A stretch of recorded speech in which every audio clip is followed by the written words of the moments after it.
नमस्कार दोस्तों, स्वागत है आप सभी का मेरे इस YouTube चैनल पर।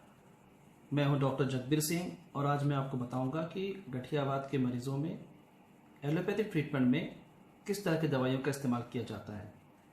मेरे पिछले वीडियो में मैंने आपको बताया था कि गठियावात के मरीजों को खान पान में किन चीज़ों का परहेज़ रखना चाहिए और क्या चीज़ें हैं वो जो आराम से खा सकते हैं। खान पान के परहेज संबंधित जानकारी के लिए आप मेरे पिछले वीडियो को देख सकते हैं। आज के वीडियो में बताने वाला हूं मैं आपको गठियावात के मरीजों में एलोपैथिक ट्रीटमेंट में किस तरह की दवाइयाँ इस्तेमाल की जाती हैं। प्रायः देखा गया है, आम धारणा ऐसी है, ज़्यादातर लोग ऐसा सोचते हैं कि गठियावात का एलोपैथिक में ट्रीटमेंट करना है तो सिर्फ दर्द निवारक दवाइयाँ दी जाती होंगी, जिनसे काफ़ी साइड इफ़ेक्ट होंगे, किडनी खराब हो जाएगी, इसलिए एलोपैथिक ट्रीटमेंट नहीं लेना चाहिए।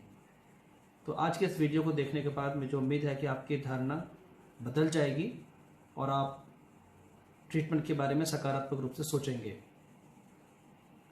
तो गठियावात के इलाज के लिए एलोपैथी में मुख्य रूप से 4-5 प्रकार की दवाइयाँ इस्तेमाल की जाती हैं। उसमें से एक दवा है दर्द निवारक दवाइयाँ, दूसरी दवा है स्टेरॉयड जैसी दवाइयाँ, तीसरी दवा होती है जिन्हें हम कहते हैं disease modifying anti rheumatic drugs. और ये जो दवाइयाँ हैं disease modifying anti rheumatic drugs, यही गठियावात के इलाज का मुख्य आधार स्तंभ होता है, जिसके आसपास बाकी दवाइयाँ इस्तेमाल की जाती हैं। तो दर्द निवारक दवाइयों के साथ साथ स्टेरॉयड के साथ साथ DMRT दवाइयाँ दी जाती हैं। और जो तीसरे नंबर की दवा है disease modifying anti rheumatic drugs, यही सबसे इंपॉर्टेंट दवाइयाँ होती हैं। इसके अलावा गठियावात के मरीजों में हड्डियाँ कमज़ोर होने पर कैल्शियम, विटामिन D और अन्य कुछ लक्षणों के आधार पर कुछ और सपोर्टिव दवाइयाँ दी जा सकती हैं, जैसे गैस की दवाइयाँ, सूजन कम करने की दवाइयाँ कुछ दी जा सकती हैं।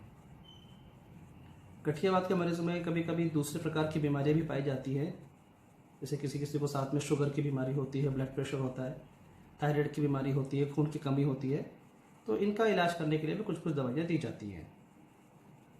तो सबसे पहले हम बात करते हैं दर्द निवारक दवाइयों के बारे में। तो दर्द निवारक दवाइयों का महत्व गठियावात के इलाज पे सिर्फ उतना ही है जितना मलेरिया के इलाज में क्रोसिन का है।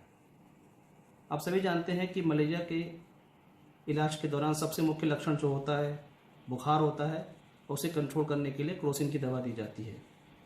तो क्रोसिन की दवा सिर्फ और सिर्फ लक्षण कंट्रोल करती है, बुखार कम करती है। क्रोसिन की दवा खाने से मलेरिया नहीं ठीक होता है। मलेरिया ठीक होने के लिए मलेरिया की कुछ खास दवाइयाँ दी जाती हैं, जिनका 3 दिन का, 5 दिन का ही, 1 हफ्ते का, जितना कभी कोर्स हो उतना खाना होता है। तो क्रोसिन की दवाइयाँ इमरजेंसी की दवा हैं। वैसे ही गठियावात में भी दर्द निवारक दवाइयाँ इमरजेंसी में सिर्फ लक्षण कम करने के लिए दी जाती हैं। इन्हें खाने से बीमारी पे कोई असर नहीं पड़ता, बीमारी शरीर में चलती रहती है, नुकसान करती रहती है। दर्द निवारक दवाइयाँ खाने से लक्षण कम हो जाते हैं। और अगर मरीज़ सिर्फ दर्द निवारक दवाइयाँ खा रहा है तो वो इस धोखे में रह सकता है कि उसे अच्छा लग रहा है, उसका दर्द कम है, पर लंबे समय तक दर्द निवारक दवाइयाँ लेते रहने से काफ़ी साइड इफ़ेक्ट होते हैं, नुकसान होता है, बीमारी भी कंट्रोल नहीं होती है, जोड़ों में खराबी भी आती है। दूसरी क्लास की जो दवाइयाँ होती हैं जिन्हें हम कहते हैं स्टेरॉयड, ये दर्द कम करने में भी कारगर हैं और साथ ही साथ कुछ हद तक ये बीमारी को भी कंट्रोल करती हैं। पर ये दवाइयाँ बहुत तेज़ होती हैं और सिर्फ इमरजेंसी में इस्तेमाल की जानी चाहिए। लंबे समय तक इस्तेमाल करना में समझदारी नहीं है और इसे लेने से शुगर, हड्डियों की कमज़ोरी, मोतियाबिंद, इस तरह की बीमारियां होने का, साइड इफ़ेक्ट होने का डर रहता है। तो जब हम दर्द निवारक दवाइयाँ भी लंबे समय तक नहीं ले सकते, स्टेरॉयड भी लंबे समय तक नहीं ले सकते, तो फिर गठिया का इलाज कैसे होगा एलोपैथी में? तो गठिया का इलाज एलोपैथी में कारगर तरीके से होने के लिए ज़रूरी है कि मरीज़ को DMARD दवाइयाँ, मैं फिर से कहता हूँ, disease modifying anti rheumatic drugs इस्तेमाल होनी चाहिए, सही डोज में इस्तेमाल होनी चाहिए। अगर मरीज़ को DMRD दवाइयाँ शुरू की गई हैं और सही डोज पे दी जा रही हैं, सही समय तक दी गई हैं, तो कुछ हफ्तों में मरीज़ की दर्द निवारक दवाइयाँ बंद हो जानी चाहिए। अगर DMRD दवाइयाँ कारगर होंगी, लक्षण शांत रहेंगे, बीमारी कंट्रोल हो जाएगी। बीमारी का नेचुरल कोर्स होता है जोड़ों को ख़राब करना, डैमेज करना। अगर DMRD दवाइयाँ बीमारी को कंट्रोल कर पा रही हैं और डैमेज नहीं हो रहा है, जोड़ों में सूजन खत्म हो गया है, तो दर्द निवारक दवाइयों की ज़रूरत ही नहीं पड़ती, स्टेरॉयड भी बंद हो पाता है। परंतु DMRD दवाइयों के साथ ऐसा है कि इनका असर तुरंत नहीं आता है। जैसे दर्द की दवा का असर, पेन किलर का असर, स्टेरॉयड का असर तुरंत आ जाता है और इसको उसी दिन कुछ घंटों में ही दर्द में आराम महसूस होने लगता है। DMRD दवाइयों में ऐसा नहीं होता है। DMRD दवाइयों का असर शुरू होने में 4 से 5 हफ्ते, 6 हफ्ते लग सकते हैं। तो अगर मरीज को आज गठिया का इलाज शुरू किया गया है और आज उसे DMRD दवाइयाँ शुरू की गई हैं, तो इन दवाइयों का असर आने में कम से कम 1 महीना लग सकता है।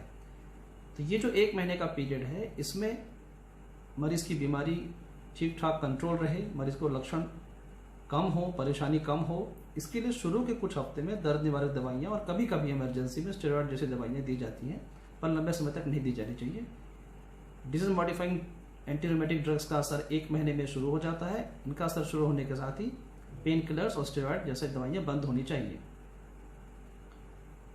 अब लंबे समय तक अगर मरीज को गठियावात रहा है और उसे चलने फिरने में तकलीफ रही है, शरीर में सूजन रहा है, इन वजहों से उनकी हड्डियां भी काफ़ी कमज़ोर होती हैं और भविष्य में उनके फ्रैक्चर का रिस्क भी बढ़ता है।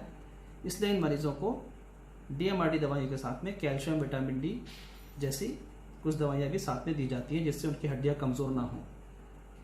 लंबे समय तक बीमार रहने की वजह से कई मरीजों में खून की कमी भी हो जाती है और खून की कमी रहने पर गठिया की तेज़ दवाइयाँ जो होती हैं, disease modifying anti rheumatic drugs, ये देना संभव नहीं होता है। इसलिए कभी कभी खून बढ़ाने के लिए भी मरीज को कुछ विशेष इलाज करना पड़ता है। गठिया का इलाज सुचारू रूप से चले, इसके लिए ज़रूरी है कि मरीज disease modifying anti rheumatic drugs को लेने के लिए फिट हो, उसके शरीर में खून की कमी ना हो, उसका शुगर ना हो, शुगर है तो कंट्रोल में हो, उसका ब्लड प्रेशर ना हो, ब्लड प्रेशर है तो कंट्रोल में हो, थायराइड की बीमारी ना हो, अगर है तो वो कंट्रोल में हो। इसलिए कभी कभी डॉक्टर गठिया की जांच के दौरान आपको BP, शुगर, थायराइड के लिए भी जांच करते हैं और अगर उसमें कुछ खराबी पाई जाती है तो उसका भी इलाज करते हैं। ये तो हो गई दवाइयों की बातें। बिना दर्द निवारक दवाओं के भी गठिया का इलाज संभव है, बशर्ते डिजीज मॉडिफाइंग ड्रग्स सही डोज पे दी जा रही हों। अगले वीडियो में हम आपको बताएंगे कि गठिया के मरीजों में फिजियोथेरेपी और कसरत का क्या महत्व है। तो अगले वीडियो का इंतज़ार करें और इस वीडियो को देखने के बाद आपने क्या महसूस किया, आपकी जानकारी कितनी उपयोगी लगी, कमेंट बॉक्स में ज़रूर लिखें और मेरे इस चैनल को सब्सक्राइब करें। अभी के लिए मैं विदा लेता हूँ। धन्यवाद। नमस्कार।